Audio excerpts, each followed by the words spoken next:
Assalamualaikum warahmatullahi wabarakatuh. Kembali bersama saya Dia. Pada kesempatan kali ini saya ingin membahas tentang surat rekomendasi yang menjadi salah satu syarat untuk seleksi administrasi pada seleksi penerimaan beasiswa LPDP. Untuk syarat-syarat rekomendasi ini apa sajakah tips and trik yang harus teman-teman lakukan untuk memenuhi surat rekomendasi yang sesuai dengan permintaan LPDP? Yuk kita bahas satu-satu.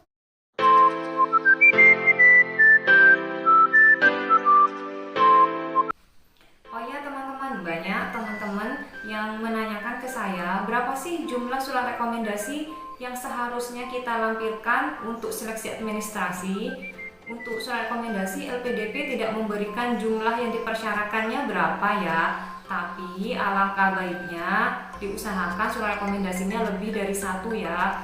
Untuk seleksi administrasi pada tahun ini, kebetulan surat rekomendasinya tidak hanya bisa dari dosen, tapi bisa juga dari tokoh masyarakat atau tokoh ahli yang menekuni bidang tertentu yang mendukung untuk penelitian atau studi kita. Jadi teman-teman bisa meminta 2 atau 3 surat rekomendasi.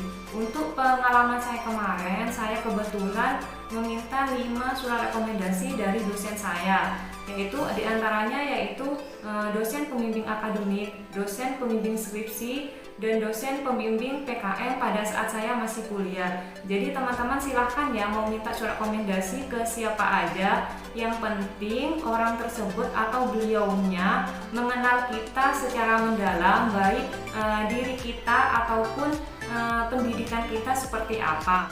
Banyak juga di antara teman-teman yang bingung gimana sih caranya kita meminta surat rekomendasi ke dosen atau tokoh ahli. Untuk caranya tergantung kita ya teman-teman, sama dosen kita bagaimana. Yang penting memintanya sopan, bisa menghubungi via WA atau WhatsApp.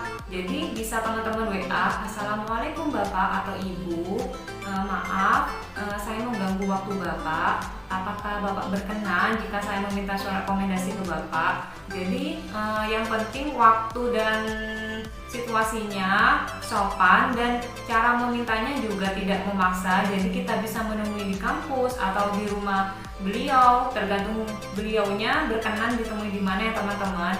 Jadi yang penting sopan dan memikirkan waktu yang tepat. Insya Allah teman-teman bakal dikasih kok sama dosen. Karena dosen-dosen juga bangga jika salah satu mahasiswanya bisa apply LPDP dan bisa melanjutkan studi lanjut yang lebih tinggi ya teman-teman. Jadi jangan khawatir, tetap semangat ya teman-teman. Oh iya, untuk selanjutnya yang pengen saya bahas yaitu tentang form surat rekomendasi. Untuk form surat rekomendasi bisa teman-teman unduh pada buklet yang sudah diterbitkan oleh LPDP pada bulan Februari tahun 2022 ya teman-teman. Untuk surat rekomendasi yang harus diisi diantaranya yaitu biodata pemberi rekomendasi serta biodata yang meminta rekomendasi, yaitu diri kita. Jadi pada surat rekomendasi itu ada 2 biodata yang harus diisi ya teman-teman. Jangan sampai kelewat. Untuk biodata yang memberikan rekomendasi atau biodata dosen atau tokoh ahli yang memberikan kita rekomendasi diantaranya itu nama, NIP, pangkat atau golongan, jabatan, instansi, alamat lembaga, nomor telepon, serta email, serta biodata kita atau biodata yang meminta rekomendasi, yaitu yang diisikan yaitu nama, instansi, serta alamat kita. Untuk selanjutnya yaitu di bawah biodata akan ada deskripsi. Untuk deskripsi alangkah sebaiknya kita bisa menjelaskan terlebih dahulu ke bapak atau tokoh masyarakat. Kalau dosen mungkin bisa mengerti ya teman-teman karena sudah biasa mengisi surat rekomendasi.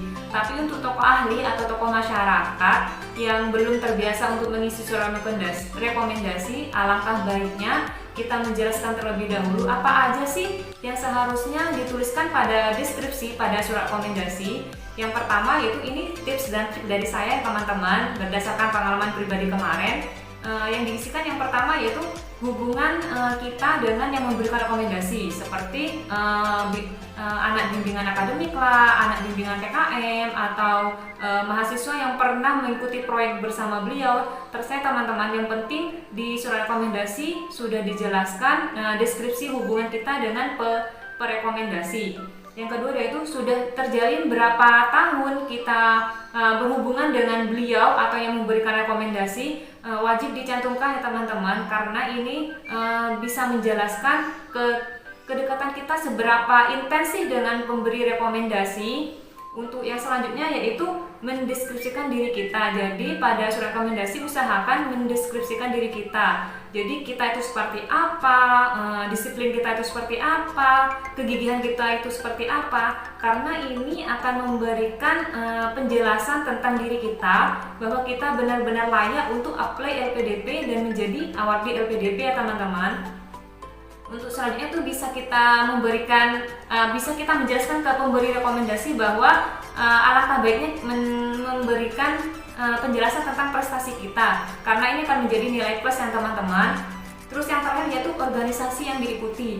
Untuk organisasi yang diikuti ini usahakan dituliskan pada deskripsi oleh perekomendasi, karena ini akan menunjukkan seberapa tinggi, seberapa bagus nilai kepemimpinan kita pada saat kuliah atau di masyarakat, serta memberikan gambaran diri kita bahwa kita itu bisa benar-benar mengatur waktu antara studi dan organisasi, dan keduanya bisa seimbang dan sama-sama bagus. Jadi ini benar-benar memberikan nilai tambah untuk nilai leadership ya teman-teman, serta memberikan nilai tambah untuk nilai kedisiplinan diri kita pada saat kuliah yang akan kita tempuh untuk program magister atau dokter.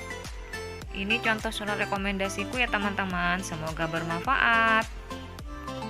Jadi isinya tentang aktivitas dan prestasi pelamar. Teman-teman bisa mendeskripsikan di sini. Juga ada alasan rekomendasi, memberikan rekomendasi dan lain-lain. Sekian ya teman-teman untuk penjelasan saya tentang surat rekomendasi. Sampai jumpa di video berikutnya. Dadah, semoga bermanfaat ya teman-teman. Jangan lupa like, subscribe, and komen di bawah ini ya.